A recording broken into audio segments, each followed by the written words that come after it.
Vous êtes donc sorti de votre retraite politique pour vous présenter à cette primaire de la gauche. Vous avez fait cette annonce la semaine dernière seulement. La campagne ne dure qu'un mois. Pourquoi tant de précipitation ?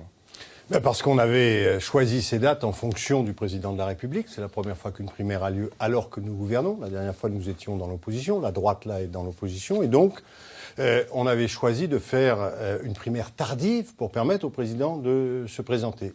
Il ne se présente plus.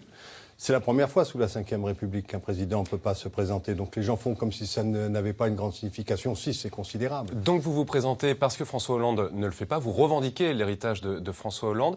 Est-ce que vous concurrencez pas en quelque sorte Manuel Valls, qui a été son Premier ministre ? Qu'est-ce qui différencie du coup les deux candidatures ? Non, je ne fais pas ça du tout. C'est parce que j'ai une éthique politique. J'étais très étonné que certains qui sont restés plus longtemps que moi au gouvernement, dès qu'ils l'ont quitté, tous les matins sont allés sur les ondes pour le critiquer. Je ne crois pas que ce soit de bonne politique. En tout cas, ça l'était pour la droite, pas pour la gauche. Inversement, Manuel Valls doit assumer ses responsabilités et pas passer tous les jours à dire « ça, je l'ai fait, mais finalement, je suis contre », que ce soit le 49-3, que ce soit... Moi, j'ai toujours dit les mêmes choses. J'ai mené mes réformes. J'étais le numéro 3 du gouvernement de Jean-Marc Ayrault. Et puis, je suis parti. Et il me semblait normal, dans un moment comme ça, de laisser les autres gouverner sans commenter tous les jours. Je préférais écrire des livres, je l'ai dit, que faire des petites phrases. Voilà. Maintenant, nous sommes dans une situation politique tout à fait nouvelle pour l'avenir. Moi, je pense profondément que François Fillon n'est pas une fatalité pour la France. Alors, est-ce que vous espérez, vous, être le François Fillon de la gauche et créer l'effet de surprise, être le candidat pour la gauche, celui qu'on n'attendait pas ? Moi, je suis extrêmement serein. J'ai un passé politique très long. C'est vrai que je ne me suis jamais mis en avant, c'est pas dans mon caractère, mais parce que j'ai aidé d'autres. Et Lionel Jospin, il y a 20 ans. Et puis, tous nos candidats, dans le fond, j'ai fait les projets, j'ai été porte-parole de ce parti, j'ai été numéro 3 du gouvernement, je suis député depuis 20 ans.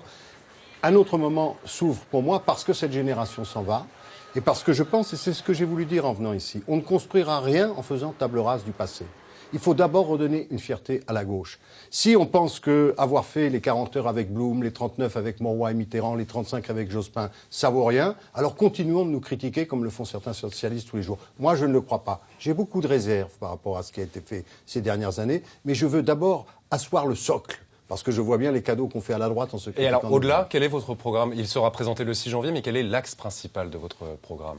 D'abord, je veux, dans le fond, faire la synthèse entre une protestation contre les injustices de la société et du monde. Et c'est pour ça que, par exemple, ma loi scolaire a été votée par toute la gauche et avait mis au cœur la lutte contre les inégalités à l'école. Elles sont plus fortes en France que dans tous les autres pays avancés. Un classement encore prouvé c'est mon récemment. obsession, la justice. Et en même temps, l'exercice du gouvernement, les responsabilités. On ne va pas dire tous les jours des choses que l'on ne pourra pas faire. Jean Jaurès, qui était à Toulouse, dénonçait les discours de Tréteau. Je ne ferai pas de discours de Tréteau. Je pense que dans le moment d'aujourd'hui, le pire ennemi de la démocratie, c'est la démagogie. Et donc je veux une gauche, bien à gauche, mais capable de gouverner. Votre programme en détail le 6 janvier. Très rapidement, pour terminer, est-ce que vous soutiendrez le vainqueur de la primaire, quel qu'il soit, si ce n'est pas vous ? Bien entendu, c'est le principe de la primaire. C'est d'abord ce premier rassemblement avant d'autres rassemblements nécessaires. Merci après. beaucoup, Vincent Peillon, d'être venu Merci sur notre de votre plateau invitation. ce soir. Et à la frontière de la